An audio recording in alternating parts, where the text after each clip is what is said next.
Perwisyo, kung alam lang namin ganito, hindi na kami dumaan dito, doon na lang sana kami sa Marcos Highway. Pila-pilang mga sasakyan at ang iba nakapatay na ang kanilang makina. Ganito ang eksena kaninang umaga sa kahabaan ng Cannon Road.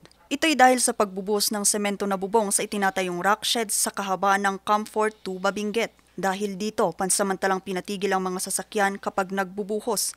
Kaya ang pamilya ng 58 anyos na si Tatay Willie na papuntang Pangasinan, walang magawa kundi antayin umusad ang trapiko. Halos 30 minuto na silang nakapila pero wala pa ring galawan ang mga sasakyan. Baka nandun na sana kami sa Pangasinan yan. Kaso ganyan ang nangyari, kaya nandito pa rin kami. Pati ang ilang motorista, hindi maiwasang mainis. Ano lang yan, 40 minutes, nandun ka na sa La Union ka na, sa Rosario. Ngayon, kanina pa kami, traffic.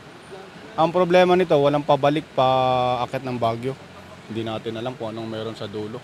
Naku, abala talaga yung mga ubos ang diesel natin ito. Pagka medyo matagal pa, baka iikot ako, magmamarko sa highway ako. Siguro kiniklear lang yung baka may nag-landslide. Ayon sa barangay, parte raw ito ng pag-iingat ng kontraktor ng proyekto. Kaya naman kapag nagbubuhos ng semento, wala muna silang pinapadaan na sasakyan. Inaabot ng 30 hanggang 40 minuto ang pagbubuhos ng semento. Dito'y kinon, traffic tatata, rinugyanda nga nagbuhos, dito'y rockshed, nga matatrabaho. Hanta nga mabalin dito'y karayan,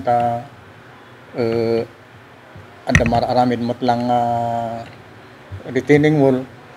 So nga santo, na yun nagbasit, nga ekspektaran tayo nga isublin na dito agar ramin di retaining wall, di kalsada man ng pagnanto man ng tilugan dito Buod River nga bumangir di bangir. Maaari pa rin naman daw dumaan sa kahabaan ng Marcos Highway o Asin-Nangalisan San Pascual Road ang mga motorista para hindi maipit sa trapiko. Inaasahan ngayong buwan ng Setyembre rin pormal na bubuksan ng rock shed kapag na-inspeksyon na ito ng DPWH. Isa rin kasi itong paraan para maiwasang tumigil ang daloy ng trapiko sa nasabing bahagi ng kalsada kapag mayroong pagguho ng lupa. Pasado alas 11 pa lamang ng umaga, ganito na kahaba ang traffic dito sa Barangay Camp 4 Sitio Camp 6. Ito'y dahil sa ginagawang pagbubuhos ng rock shed. Magtatagal pa ito hanggang sa darating na Miyerkules. Mula dito sa Cannon Road, nagbabalita Vanessa Sabugtong para sa Luzon Headlines.